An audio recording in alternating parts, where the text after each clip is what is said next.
કુંભારવાડા ખાતે બગદાણાના હુમલા પ્રકરણે વિશાળ જનમેદની વચ્ચે ન્યાયસભા યોજાઈ।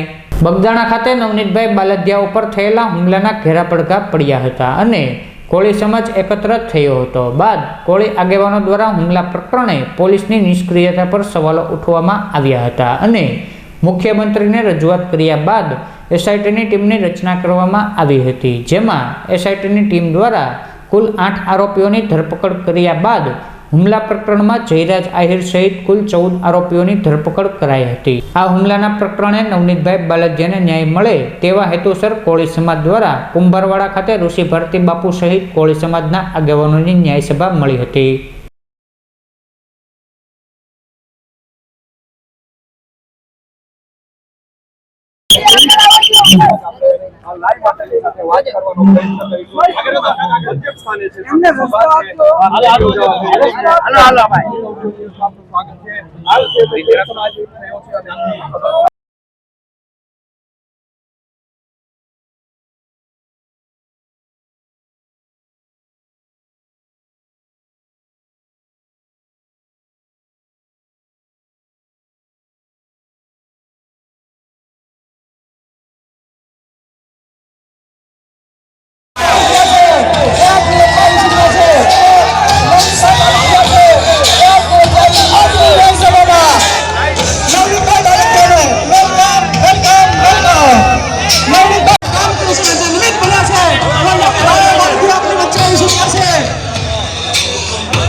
ફરી એક વખત અત્યારે આપણે જે મહુવાની દુઃખદ ઘટના જે બની હતી એ નવનીતભાઈ બાલદિયા ને બેરહમીથી માર મારવામાં આવ્યો હતો મિત્રો। ત્યારે આ નવનીતભાઈને હોસ્પિટલમાં દાખલ કર્યા હતા। ત્યારે ભાવનગરની આ મંચસ્થ યુવા બ્રિગેડ ટીમને પહેલી વાર જાણ થઈ, ત્યારથી લઈને આજની તારીખ સુધી સતત રાત અને દિવસ જોયા વગર 32 દિવસથી એક ધારી આ લડત લડ્યા। કે તમે પહોંચી શકશો તો છાતી ઠોકીને કેવી છે, આ મંચ ઉપરથી કેવી છે, કોઈનો દીકરો છું, કોઈને પણ ન મૂકો, જો લડાઈમાં મેદાનમાં આવી જાવ તો। આભાર મિત્રો તમારો બધાનો લોકચાહના। આપણે બધાને સાથે મળીને આપણે લડવાનું છે।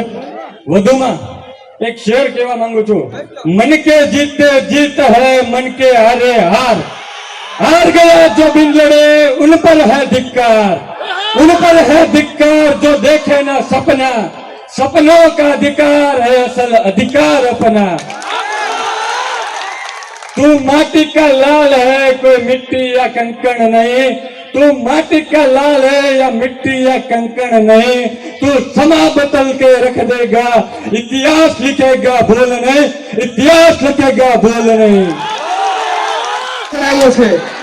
मात्र ने मात्र कोई कारण हुआ ने तो टीवी डांगर पुलिस पुलिस स्टेशन में टीवी डांगर आ कोई समाज ने रोड चढ़ावनार से અને આ કોઈ સમાજને કરોડ રૂપિયાનું નુકસાન કર્યું હોય ને તો આ પોલીસ છે। તમે અગાઉના કેસમાં પણ જોયો કે મહિલા પોલીસને જેલ એન્ટ્રી કરાવે છે તો આ ડીવી ડાંગર ડિસમિસ કેમ નહીં? ડીવી ડાંગર કોના ઈશારે કામ કર્યું હતું? આ ડીવી ડાંગર જ્યાં સુધી ડિસમિસ નહીં થાય ત્યાં સુધી ન્યાયસભામાંથી આહવાન કરું છું, ડીવી ડાંગર ડિસમિસ નહીં થાય ત્યારે અહીંથી આહવાન કરું છું કે આ ન્યાયસભા રોજ માટે જગતી રહેશે। અમને નવનીતભાઈનો ન્યાય 50% મળ્યો છે। ડીવી ડાંગરના પત્તા ન ઉતારીને ત્યાં સુધી ન્યાયસભા ચાલુ રહેવાની છે।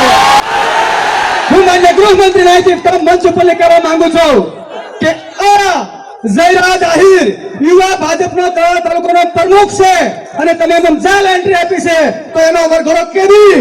ડીવી ડાંગર પોલીસ પીઆઈ એની માથે ગુનો દાખલ કેવી? આજે મંચમાંથી તમને પ્રશ્નો પૂછવા માંગુ છું। કોઈ સમાજનું કાંઈ હોય તો તમે વરઘોડા કાઢો છો અને કહો છો કે વરઘોડો તો નીકળશે, તો પોલીસને ચાવરી કોણ રહ્યું છે? જેમને કાયદો હાથ સામે ઉપાડ્યો છે એમનો વરઘોડો કરી જ્યાં સુધી દેવી ડાંગરના પટ્ટા ના ઉતારે ત્યાં સુધી આપણે એટલું બેહવાનું છે ઓકે ન્યાય સભામાં જે કાંઈ પ્રશ્ન હતા એ આગેવાનોએ રજૂ કર્યા છે